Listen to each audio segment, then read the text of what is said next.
Peter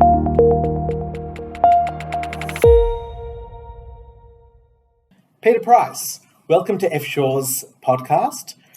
Thank you for being here today. And you're the chairman of Crime Stoppers New South Wales. I'm the director and CEO. Director and CEO. I used to be the chairman. Okay. And I was doing such a good job. They promoted you. They promoted me. Even better. So it's a great pleasure to have you here today.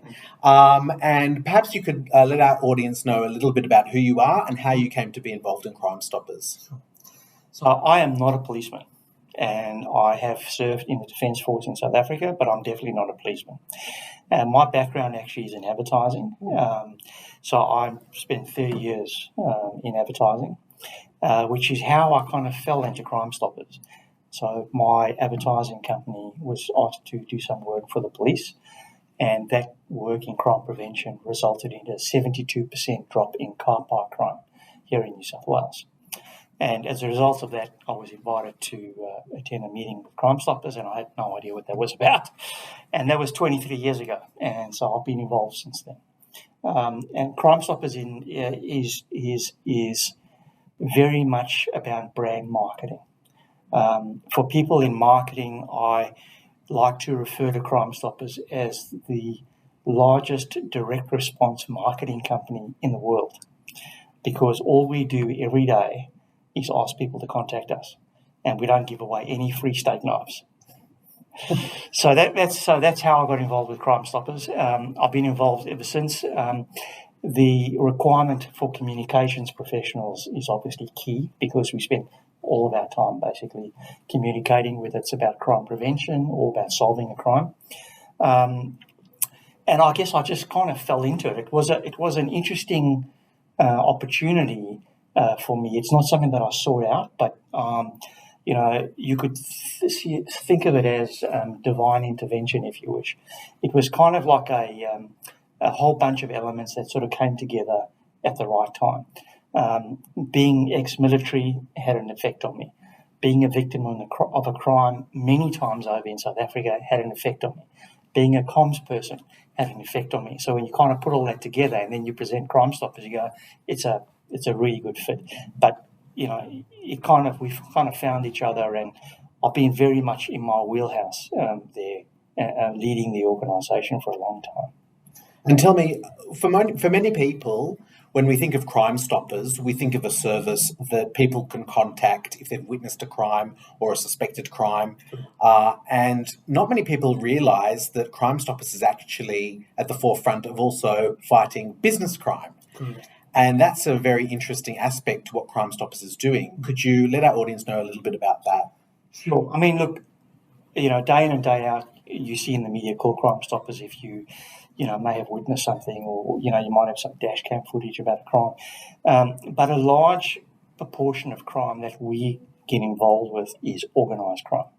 Okay, so it's not just a break and enter, or it could be a homicide, it could be a cold case. There's a large amount of work that we do behind the scenes in organised crime.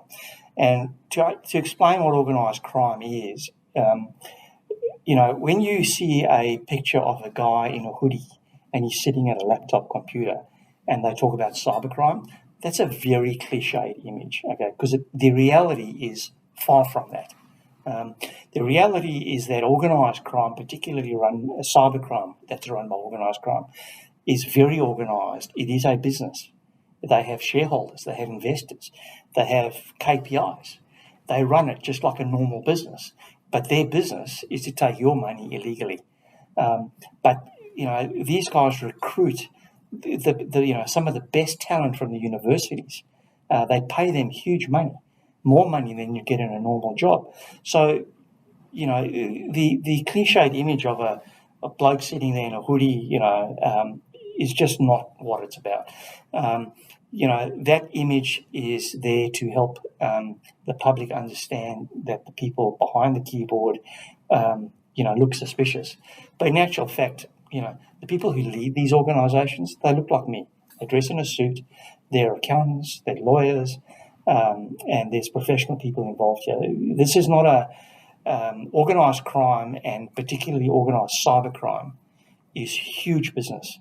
I mean, imagine if you had a bunch of, would you trust a bunch of 20-something-year-olds to run an organisation like BHP. Not really. This is the size of the organisations that we're talking about. These are not, sort of Mickey Mouse run-of-the-mill, in the garage, kind of operations. These are serious businesses. And of course, these organised crimes are actually global in nature.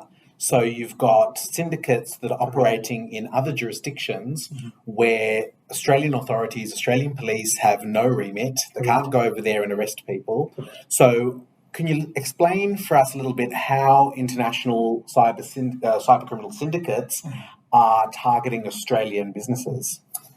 Look, crime in this day and age is very much transnational. Okay, there's international collaboration. I mean, you saw a few months ago how the Australian Federal Police have been involved in basically tapping into an organised network in Italy and through Europe into the WhatsApp environment. So these guys communicate with each other all the time, right? So they know that Australia is a high education, high income earning, first world country, right? So what you need in order for organised crime to prosper, and what you need stable government and a strong police force. Okay, so then you go, why do you need a strong police force?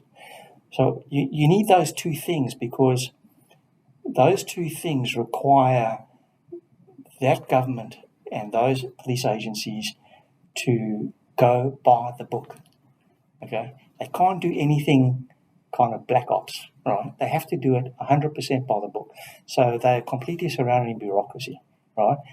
Which is, for an organised crime network, that is great pickings, all right? Because they know that they can sidestep them every which way, and the system doesn't allow the police force to get around it. The system has to work in a certain way, all right? And I'll to make it a bit more clear. So, if you think of the military and the police, right? So these are essentially vertical structures, okay, where you have a commander at the top, just like a CEO, and you have basically top-down direction, right? And everybody follows orders. So in that kind of environment, it's very linear, right? Everybody has to toe the line, right? In a criminal environment, it's very creative, all right? So you've got a top-down structure in the military and the police, but you've got a circular structure in organised crime networks. One of the reasons that I have actually been successful is because I come from a creative background, right? So I don't think in a linear fashion. I think in a creative fashion. So what I've managed to do is work with the police, work with government and say, well, you guys have been trained to think in a linear way. My thinking is completely different. So I come to the party with a completely different perspective. Organised crime operates in a creative way. They have to find new and inventive ways of committing their crimes every single day, right? That's their job. They are one of the most creative businesses in the world. And so what types of innovations, if you like, in crime have we seen in recent times? Like how have the attack vectors been shifting and evolving over the recent years? Look, I think, things like phishing, email phishing, setting up ghost websites where the average consumer doesn't know that they're actually sitting on a ghost website. It looks like the fair income thing, but it's actually not. And then, that's kind of on a technology front. But then on the other front, there's also crimes where they involved in importing illicit tobacco, drugs. I mean, even things like, putting drugs into laminated floorboards. It requires a certain amount of creativity. And of course, we think of crime and cybercrime as two distinct things, but quite often the same people are involved in both. Have we noticed, in particular since the pandemic started with businesses shifting to remote work, have we seen an uptick in cybercrime targeting businesses with people unable to maintain the usual controls over their processes? Look, that's a key point. I think with a distributed workforce, so essentially, let's say I'm working from home, you're working from home, your domestic setup is set up for a domestic setup. So your firewalls were never intended to be as secure as the ones at the office. And so all of a sudden you've got a distributed workforce using inferior protection. And that's where the Achilles heel is. Yeah. So companies around Australia are struggling with these issues. With staff working from home, they're trying to find ways that they can replicate the controls that they were able to have in the office into the home environment, and that there's a lot of challenges associated with that. Do you have any particular advice for companies about what they can do to protect themselves with their staff working from home? Well, I think at the end of the day, in most businesses, productivity has actually picked up in the last 18 months. I think with people commuting less, there's actually less downtime. So, I mean, they're literally getting up, having breakfast and literally going to work within half an hour as opposed to commuting for an hour. So I think providing the right infrastructure that is actually reflective of that increased productivity is going to be important. So, I mean, I would assume that companies would be securing modems and those kinds of things that are more secure and shipping them out to their staff and going, if you're going to work from home, can you please use this equipment? That's what I would expect to be happening. One of the challenges from the criminals' point of view, if they're based overseas, is how do they get the money out of Australia? We've seen reports in the press of things such as money mules, where they use local people to actually receive the stolen goods before transferring those overseas. Have you seen an increase in reporting around money mules and that type of activity? Look, I think money mules have been around a long time, probably since the beginning of the mule, But I think at the end of the day, there's those people who are kind of sort of bottom feeders in the organisation structure, and they're the ones who end up getting caught, And what we're looking for is we're looking for the guys at the top, So it's okay to sort of take a guy out who's at the bottom of the last rung on the ladder, because he's obviously enabling the whole system because he's part of that system. But we want the guys who are actually doing all the strategic thinking at the top. That's our key. And the thing is that nobody lives under a rock. Everybody has a neighbour. Everybody lives somewhere. And so we say to people, look, if you suspect anything about what your neighbour might be doing, give us a call. It's completely in confidence, or you can drop us a note on the website that's completely encrypted. But when you look at those organised crime groups, there are people at different levels. And I'll give you an example. So in the lead up to business email compromise, and directly linked to that, a few years ago, the transport workers, so the workers working on the trains and the buses, particularly the buses on the North Shore of Sydney, right? They were going to clean the carriages and whatever, they'd find all these piles of open mail, right? Just bundles of it on the ground. And eventually they started to report, why are we getting this ongoing mail, in our carriages? After some time, we're going to realise actually there's something happening here. And what they were doing is organised crime was sending what we call boxes into areas on the lower North Shore in Sydney, and they were targeting buildings where the letter boxes were outside, right? And what they were doing, these boxes, breaking into the letter boxes, stealing all the mail, right? Looking for identification documents, so information around banking, tax office, Medicare, those kinds of things, to put together a profile. And then they would take that information and then create a false identity, and then with that identity, they would then commit online crimes. And so all of these things kind of tied together. And as a result of that, we formed a task force with the Cyber Command within the police, and we developed a whole strategy around that called mail theft. And so when you look at cybercrime, it actually has some grassroots beginnings. And those grassroots beginnings are trying to basically assume other people's identities in order to transact a cybercrime. So you mentioned earlier the decentralized nature of the criminal activities, and I imagine that that obviously helps protect themselves, so that if one component of the act is discovered, the rest of it can be isolated and continue operating. What sort of strategies are you seeing Australian law enforcement agencies adopt to try and address that challenge? Look, I think we have jurisdictional boundaries, which is why we have organisations like Interpol and Europol who work very collaboratively. And to explain to people who don't really understand, but Interpol is like a clearinghouse. So if we need things or we suspect somebody's in a different country, then Interpol has a desk in every country. There are 192 member countries.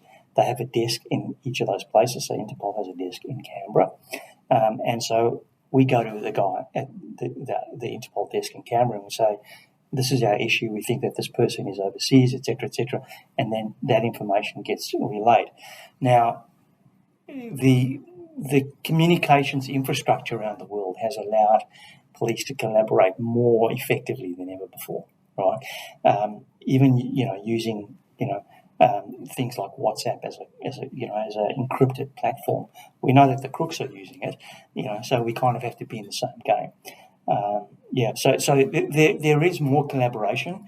I can say that Crime Stoppers had a significant role to play. A few years ago with Interpol, it was an initiative that I was instrumental in launching. What happened is they decided to launch the largest fugitive hunt campaign the world has ever seen. And there were about 170 odd targets, which had red notices. So a fugitive gets a red notice from Interpol when they're international fugitive. They asked Crime Stoppers to get involved because we have such a strong relationship with the media and as well as the consumer-facing side of police business. And so we led the public face of that campaign. So Operation Infrared was all about red notices. Now, what we did is we were targeting, we had out of the 170 fugitives, about 35 were allocated to Crime Stoppers. So we put these people's picture in every newspaper and on every television station in the whole world, right, in 1 week, right? There was absolutely nowhere for these people to hide. And some of these fugitives were serious criminals. Almost half of those people were arrested, almost half of them. So global cooperation is really good, but you need global organisations to basically help do that. Crime Stoppers, because it is international and operates in 27 countries around the world, can facilitate that. Peter, could you talk a little bit about the differences between a crime-solving approach and a crime, prevention approach? Yeah, and how those two can work. So our mandate as Crime Stoppers, is to help stop, solve, and prevent crime. Right? So a crime that is being committed can actually be very expensive to solve that crime. The resources, police resources required to investigate, etc., are very expensive, can take a very long time. It's very well known that crime prevention is a significantly lower cost to deploy than to solve a crime.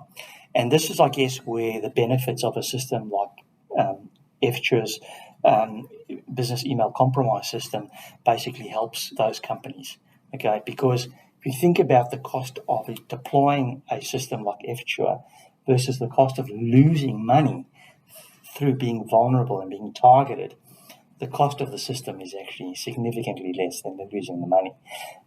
Now, I'm not here to kind of endorse your product or anything, but it's systems like these that we support, not from an endorsement perspective, because obviously people need to choose whatever they wish, but I'm just saying systems like these kinds of payment systems that help put up safeguards in companies so that they do not become a victim. We're trying to get less and less people to become victims. And in the cyber arena, this is 100% of our focus, 100% of our focus. We have so many initiatives every year that we roll, whether it's child exploitation, child sexual abuse, online intimidating, bullying, phone scams. All of these things are all related where the internet is actually the enabler, right? What we have to do is we need to get on the front foot there. We need to basically teach people how to behave better online so that they don't become victims. And it's not, and it's very important to remember that people working in companies go home and are parents. They're people at home. So it doesn't matter whether they get that message at home or they get that message at work. They're still people. And I think what happens in a lot of instances, people like, for example, in the accounts payable department, right? So they might come to work and the organisation has set up rules and policies and procedures inside that company. But when they go home, it kind of just goes out the window, and then they get this email and they go, oh, I think I'll just click on that, and then it's all over. So I think it's important to remain consistent in your approach to protecting yourself from being a victim of an online crime. Thank you for joining us. You're most welcome. Thank you.